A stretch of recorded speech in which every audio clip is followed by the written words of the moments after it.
예, 안녕하십니까.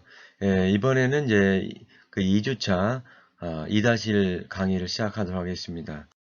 여러분들 교재를 보시면 이제 사회복지 이념과 가치라고 해서 먼저 사회복지 이념, 사회복지 가치, 사회복지 윤리와 윤리 강의입니다. 하나의 그 학문적 체계가 이루어지게 한다면은 철학과 역사, 또한 그 시대의 사상과 문화를 아래하는데 그런 의미에서 사회복지 이념과 가치는 내용이 이제 중요하면서도 상당히 그 내용이 비중이 높은 뭐 그런 부분입니다. 그러나 실제적으로는 학생들이 좀 이해하기 어려운 그런 부분들도 많이 있을 걸로 생각이 됩니다. 먼저 이제 사회복지 이념과 가치를 보면은 이것은 이제 아이디올로기, 사회복지에 좀 더 깊은 내용과 사상, 그 의미가 담겨 있는 것이 바로 이데올로기인데요. 시대 흐름에 따라 다양하게 변하면서 역동적인 성격으로 인해서 그 사회의 변화와 함께 포괄적인 개념을 갖고 있습니다. 사회복지는 이제 국가와 시대에 따라서 서로 다른 의미를 내포하고 있고, 그래서 인식적, 평가적 정형을 사회복지에 연결시키는 관념적 신념체계라고 할 수 있습니다. 사회복지의 동기 또는 가치의 기준을 제공해서 사회복지의 주체, 대상, 재원 등을 결정하는 데 중요한 역할을 한다고 볼 수 있습니다. 그래서 이제 여러분들 보는 것처럼 이 사회복지 이념 흐름을 이제 왼쪽에 보면 이제 소국가, 그 다음에 오른쪽엔 적극국가 이렇게 표현하고 있죠.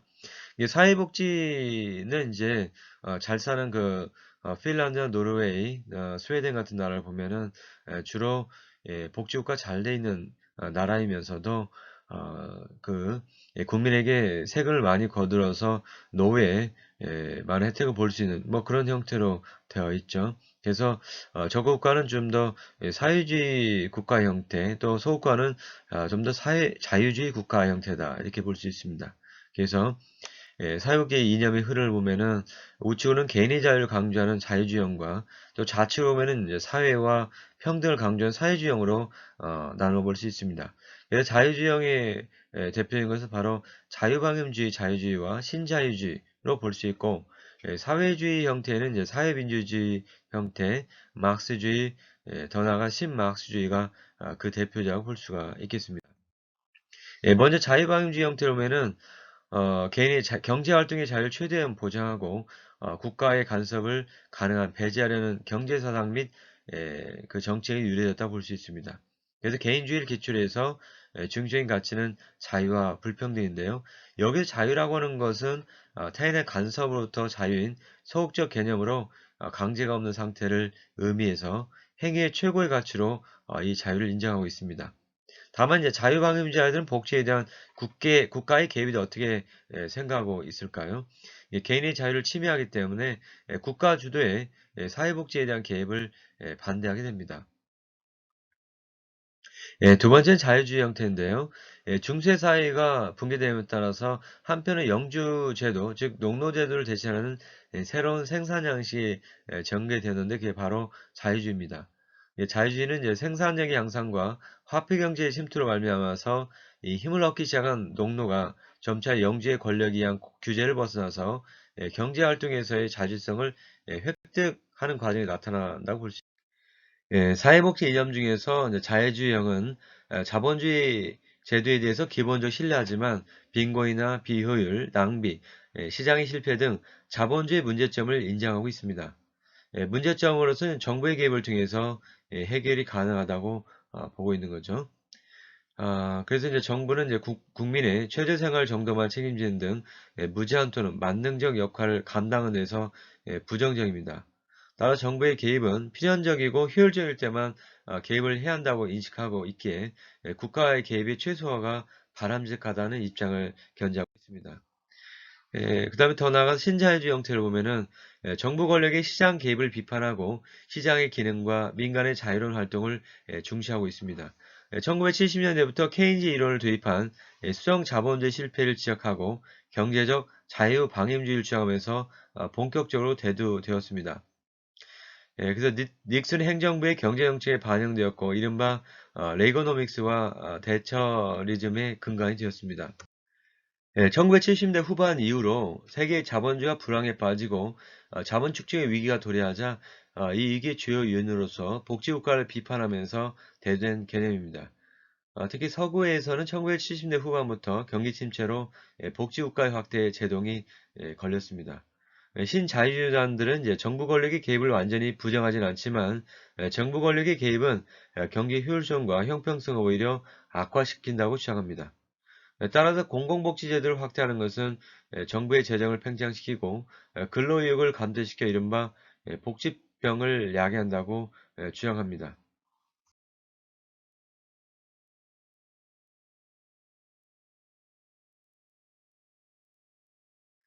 다음은 사회민주주의 형태입니다. 생산수단의 사회적 공적 소유와 사회적 공적 관리에 의한 사회 개조를 민주적인 방법을 통해서 실현하고자 하는 이념입니다. 예, 19대 사회주의 사상가들은 이제 자본주의적 민주주의가 자유와 평등을 실현하지 못하는 원인이 자본주의 개인주의에 있다고 생각합니다. 따라서 자유평등의 민주주의 사회를 실현한다면 자본주의의 개인주의를 그 반대 원리, 즉 사회주의로 바꿔야만 된다고 믿었던 바 막스주의자들이 폭력혁명을 방법으로 삼은 데 대해서 사회민주주의자들은 폭력이 아닌 바로 민주주의 방법을 통해서 그 목적을 실현하고 했던 거죠. 그래서 사회민주주의의 중요 가치는 평등, 자유, 우애이고 중정 가치로서는 평등을 강조하게 됩니다. 사회민주주의 형태는 경제성장 없이는 이제 사회주의의 목표를 성취할 수 없기 때문에 경제성장을 보장하기 위해서는 빈부 간의 차이를 감소시켜주며 사회자본을 증대시켜주는 정부의 책임이 필수적이라고 봅니다. 다시 말해 사회경제의 정의롭지못한 분배 과정에 나타나는 불평등의 완화와 재분배는 정부의 책임으로 간주하게 됩니다. 따라서 복지국가에는 적극 찬성하고 있고 점진적이고 민주적인 방법을 통해서 국가복지 확대와 인간적인 자본주의로 개혁해서 사회주의를 이행하고 있는 것입니다. 다음은 막스주의 형태입니다. 19세기 3대 정치적 주류라고 할 수 있는 헤겔, 포여마크, 19세기 독일의 고전 철학의 변증법과 유물론, 영국 고전 경제학 중에서도 특히 리카르도의 경제학으로부터 노동가치설, 그리고 프랑스의 사회주의로부터 사회주의 사상을 비판적으로 계승발전 통일시킴으로써 형성된 것이라고 봅니다. 중요 가치는 자유, 평등, 우애이고요. 개인주의에 대립되는 가치로서 우애, 최저욕구 실현 보장과 수양적으로 동등한 분배를 강조하는 등 평등을 강조하게 됩니다. 경제 불평등은 갈등의 원인이 되어서 자유를 기대할 수 없기 때문에 생산수당의 완전한 정부 개입을 주장합니다. 여기서 이제 복지라고 하는 것은 각자의 욕구에 따른 각자에게 최대 서비스를 제공하는 것을 의미합니다. 또한 이제 복지국가는 이제 사회경제적 구조상 근본적 변화를 억제하고 지배계급의 권한을 유지하려는 사회통제에 불과하다. 이렇게 봅니다. 따라 복지국가는 빈곤 및 소득이나 주택 또는 정치 권력상의 불평등, 자본주의 사회에 발생하는 여러 사회 문제들을 해결하기 위해서는 사회혁명을 통한 자본주의 붕괴가 그 해결책이라고 봅니다. 다음으로 신막수주의 형태인데요. 국가를 자본가 계급의 계급 지배의 도구로 간주하는 전통적인 막수주의 입장을 견지하면서도 국가가 정책 과정에서 어느 정도 자율성을 지니고 있음을 인정하고 있습니다.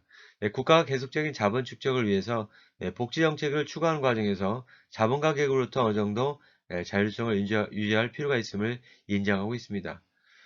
사회정치의 역사적 발전과 현대적 기능에 대해서 막스가 지적한 대립적 계급이 자본 축적의 중요성, 프롤레타리의 혁명적 역할에 기본적 변화가 없다고 하면서 사회정책의 생성이 계급 이익에 대한 막스의 분석을 감수시키지 못하고 재산, 이윤, 시장이 불평등에 주요한 결정 요인으로 되었다고 분석하고 있습니다. 다음으로 페미니즘입니다. 여성 억압의 원인과 상태를 기술하고 여성 해방을 궁극적 목표라는 운동 또는 이념입니다. 19세기 중반에 시작된 여성 참정권 운동에 비롯해서 그것을 설명하는 이론까지 포함하는 개념입니다. 페니미의 시초는 자유주의의 근원을 두고 있는데 자유주의적 페니미즘에 의하면 여성의 사회 진출과 성공을 가로막는 관습적 법적 제한이 여성이 남성에 대한 종속 원이라고 봅니다. 따라서 여성에게도 남성과 동등한 교육 기회와 시민권을 주어진다면 여성의 종속은 사라진다고 합니다.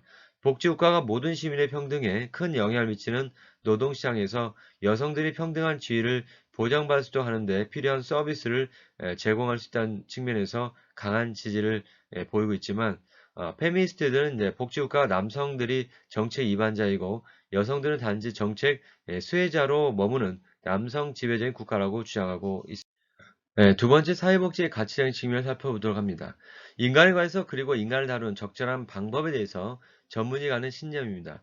예, 가치는 사람들에 의해서 평가되어지며 시공을 초월해서 현실적으로 나타날 때만 그 의미를 지니게 됩니다. 그래서 인간이 추구하는 가치 자체는 각 사람의 주관을 넘어서 객관적으로 타당해야 합니다. 따라 사회복지의 가치는 모든 인간의 가치와 존엄입니다. 예, 우리나라 사회복지 윤리강령에 따르면 사회복지 이념은 사회의 안정과 번영을 위해서 정의, 평등, 자유, 민주의 가치를 바탕으로 모든 사회 성원들의 인간의 존엄성을 유지하면서 자기 실현을 할 수 있도록 사회 전체가 공동으로 책임을 지다는 철학을 기본으로 하고 있습니다. 그래서 일반적 가치를 보면 이제 정의라고 하는 이 측면이 있습니다. 정의는 이제 절차적 정의, 실질적 정의, 능동적 과정으로서 정의 등으로 구분할 수 있는데요. 여기서 이제 사회복지적 정의는 이제 분배적 정의를 강조해서 사회적으로 취약한 계층이나 불우한 위치에 있는 사람에게 보다 나은 처우와 권한, 자원의 배분이 이루도록 노력하는 그런 정의입니다. 두 번째 평등이 있는데요. 사전적 개념으로서는 특권의 절폐와 기회 균등이라고 오늘날 자본주의 사회의 가장 심각한 사회 문제 중에 하나가 바로 인간 평등의 관념에 입각한 사회 문제입니다. 이러한 사회 문제는 개인주의적 자유주의를 바탕으로 한 자본주의 사회 자체 모순에서 야기된다고 볼 수 있습니다. 인간은 누구나 인간 이상 살고자 하는 욕구를 인정하지 않으면 안 된다는 것으로서, 즉 생활권을 인정해야 한다는 입장에서 출발한 사회 물론 어떤 사회도 그 자체에 모순이 있기 마련이지만 그로 야기되는 사회 문제는 그들 각 사회제내지 생활 양식에서 규정된 독자적인 방법에서 해결되어 왔습니다.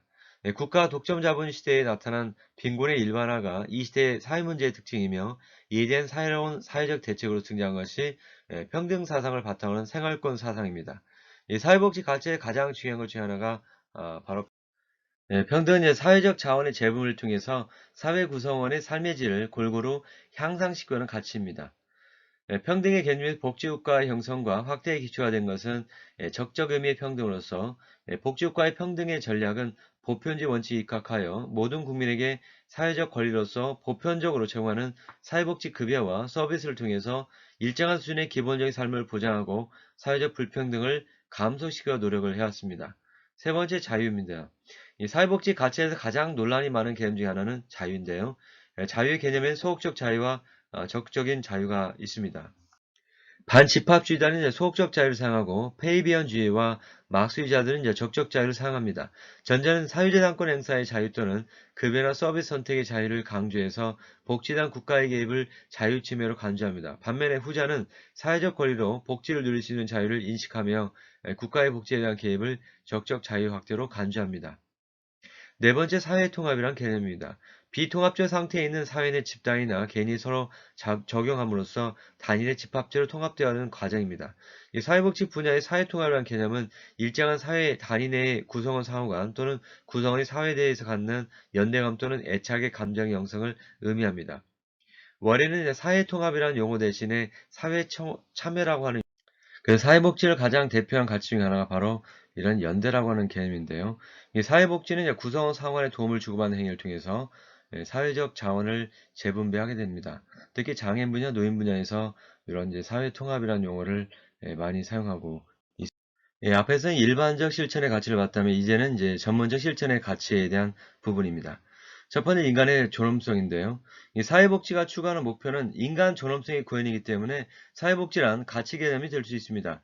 이런 의미에서 인간 존중의 사상은 사회복지의 본질 가치를 이루고 있습니다. 인간이 이제 지니고 태어난 가치로서 인간이 실제로 무엇을 하고 있고 무엇을 할 수 있는가 혹은 어떤 상태나 상황에 놓여 있는가는 상관없이 존중해야 할 대상입니다. 다시 말해서 인종이나 성, 경제, 정치, 사회, 지위, 종교, 국적, 지능, 육체적 조건이라는 속성으로 해서 무시되거나 차별받아서는 안 됩니다. 이러한 인간 존중의 가치는 세계인권선을 찾아볼 수 있고 우리나라 경우는 헌법 10조에서 모든 국민은 인간으로서의 존엄과 가치를 가지며 행복을 추구할 권리를 가진다고 선언하고 있고 이런 인간의 존엄과 가치를 중요하게 여기며 인간다운 생활을 보장할 때 가능하기 때문에 우리나라 헌법 34조에서 모든 국민은 인간다운 생활을 할 권리를 가진다라고 규정해서 여기서 국민한 점이 중요합니다. 인간을 존중한다는 것은 이제 사회복지의 가장 기본적인 가치입니다. 왜냐하면 사회복지는 사람이 정서적 안정되고 사람들로 사랑받고 우호적인 인간관계 속에서 근심과 걱정 없이 만족스럽게 살아갈 수 있는 능력을 길러주고 발전시키기 때문입니다. 인간의 존엄성은 인간은 누구라도 인간이라는 인식에 출발합니다. 그러면 모든 인간은 존엄성을 지니고 있기 때문에 그 존엄성을 보장해 줘야 합니다. 모든 인간의 상위성과 유사성이 인정돼야 하며 자신을 위해서 자신의 잠재력이 성취되는 방향으로 성장할 수 있는 기회가 주어져야 합니다. 개인의 인정성, 경제적, 정치적, 사회적 지위, 종교, 국적, 지능, 육체적 조건 등의 속성으로 인해서 차별 대우를 받는 일이 없어야 하며 인간의 존엄과 기회균등을 보장받아야 합니다. 다시 말하면 인간으로서 공평하고 동등한 대우를 두 번째 전문적 가치로 자기결정권을 줄 수 있습니다. 인간이 주어진 선택적인 상황에서 자기 스스로 결정을 내는 권리로서 인간의 존엄성과 함께 매우 중요한 전문적 실천 가치입니다. 인간은 스스로 선택하고 결정을 내릴 수 있는 자유로운 선택권을 갖고 있다는 것인데요. 최근에 사회복지 분야에서 자기결정권은 가장 중요한 이슈 중에 하나라고 볼 수 있습니다. 자기결정권에 대한 가장 기초적인 관심은 서비스 대상자의 욕구에 맞는 서비스 조정과 서비스 공급자보다는 대상자의 욕구와 선호도를 강조한다는 것입니다. 이것은 서비스의 개별화를 추구하는 자기결정권과 선택의 자유는 사회복지에서 점점 더 중요한 이슈로 발전될 것입니다. 자기결정권에 대한 문제점도 있는데요. 대상자의 자기결정에서 잘못 선택한 것 자체도 중요한 개인적인 권리라고 볼 수 있습니다. 그러나 많은 클라이언트는 자기 스스로 서비스에 대한 적격한 선택과 자기결정을 할 수 없는 상황인 경우도 많이 발생합니다. 그래서 사회복지사들은 대상자가 받아들일 수 있는 선택과 받아들일 수 없는 선택의 균형에 대한 진퇴양난에 빠질 수가 있습니다. 네, 다음으로 전문적 가치로 기회균등인 측면인데요. 인간 누구나 평등하고 기회균등을 간다는 원리는 사회복지 전문 실천 과정에서 꼭 수반돼야 할 가치입니다. 한 개인, 가정, 집단, 지역사회, 국가 등 성장하고 발전할 수 있는 잠재력을 가지고 있습니다. 따라서 사회복지 인간의 문제를 예방하고 해결하는 과정에서 인간이 각기 잠재 능력에 따라서 성장하고 발달할 수 있도록 기회를 균등하게 제공해야 합니다. 다음으로 이제 사회복지 실천 윤리 측면을 살펴보고자 합니다.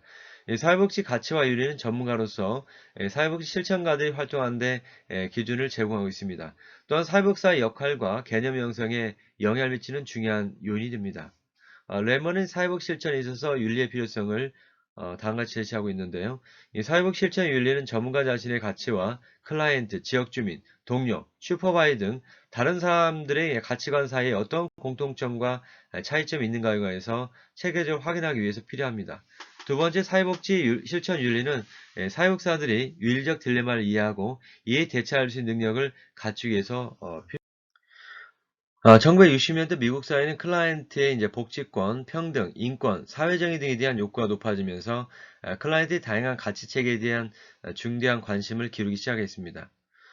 또한 이러한 식의 다른 분야의 전문가인 의사나 법률가를 비롯한 다양한 전문가들이 윤리행동과 윤리강령에 관심을 갖기 시작했는데요. 미국에는 최초의 쇼스로크 윤리강령은 1947년에 채택되었으며 현재 강령 1996년에 전면 수정되어 오늘에 이르고 있습니다. 미국의 NSW에서 미국 사회복사 협회의 윤리강령은 이제 우리나라가 미국의 영향을 받았기 때문에 그 선각자들이 의해서 이제 가져온 이제 그런 윤리강령이라 볼 수 있습니다. 한번 살펴보시면은 윤리 원칙, 인간의 존엄과 가치 존중의 원칙, 사회정의 원칙, 봉사의 원칙, 인간관계 원칙, 정직과 성실의 원칙, 능력의 원칙, 또한 윤리 기준으로서 클라이언트에 대한 인력 책임, 동료에 대한 인력 책임, 실천자에 대한 인력 책임, 전문가로서의 인력 책임, 일반 사회에 대한 인력 우리나라는 한국사육사협회에서 1973년 윤리강령 초안을 제정하였고 1988년에 윤리강령을 제정 공포한 바가 있습니다. 1992년 1차 개정을 실시하였고 2001년 2차 개정을 통해서 보완 개정되었습니다. 윤리강령 전문가 윤리기준으로 구성되어 있고 윤리기준은 사회복사의 기본적 윤리기준, 클라이언트에 대한 윤리기준, 사회에 대한 윤리기준, 기관에 대한 윤리기준, 윤리위원회 구성과 운영에 대한 6개 항목으로 구성되어 있습니다. 각 윤리기준은 46개 행동지침으로 구성되어 있고 사육사들의 전문적 가치관 형성과 바른 윤리적 판단 근거를 제시하고 있습니다. 한국사육사협회는 윤리강령을 개정하고 다음과 같이 사육사 선서를 제정을 했습니다. 나는 모든 사람들이 인간다운 삶을 누릴 수 있도록 인간의 존엄성과 사회적인 신념을 바탕으로 개인, 가족, 집단, 조직, 지역사회, 전체 사회와 함께한다. 나는 언제나 소외되고 고통받는 사람들의 편에 서서 저들의 인권과 권익을 지키고 사회의 불의와 부정을 거부하면서 개인 이익보다는 공공이익을 앞세운다. 나는 사회복사 윤리강령을 준수함으로써 도덕성과 책임성을 갖춘 사회복사로 헌신한다. 나는 나의 자유의지에 따라서 명예를 걸고 이를 엄숙하게 선서합니다. 사육사는 때때로 실제 현장에서 업무를 수행할 때 두 개 이상의 가치나 의무가 서로 상충되어서 무엇을 결정할지 혼란에 빠지게 될 수가 있는데 이를 윤리적 딜레마라고 부릅니다. 윤리적 딜레마는 사육사 클라이언트 관계 속에서 발생하기도 하고 동료 사육사의 관계나 상사 또는 소속 기관과의 관계 속에서도 발생할 수가 있게 됩니다. 예를 들면은 우리 복지관의 결혼 예비 프로그램을 수강하고 있는 에이즈에 걸린 청년이 여자친구에게 자신의 병력을 알리지 않고 혼전 관계를 맺고 있다는 것을 알게 되었다고 한번 상정해 봅시다. 이런 상황 속에서 사육사는 클라이언트의 비밀 보장과 상대방 여자친구의 생명 존중이라는 가치사에서 윤리적 딜레마에 부딪히게 됩니다. 이때 사육사는 윤리강령 기준으로 자신의 태도와 방향을 정의합니다. 이런 이제 사회복지 실천 현장에서 전문적 가치의 우선시되는 가장 중요한 인력 원칙은 바로 생명 존중의 원칙이라고 볼 수 있습니다. 이 세상에 인간의 생명보다 더 중요하고 우선적으로 인식되는 가치는 없기 때문입니다.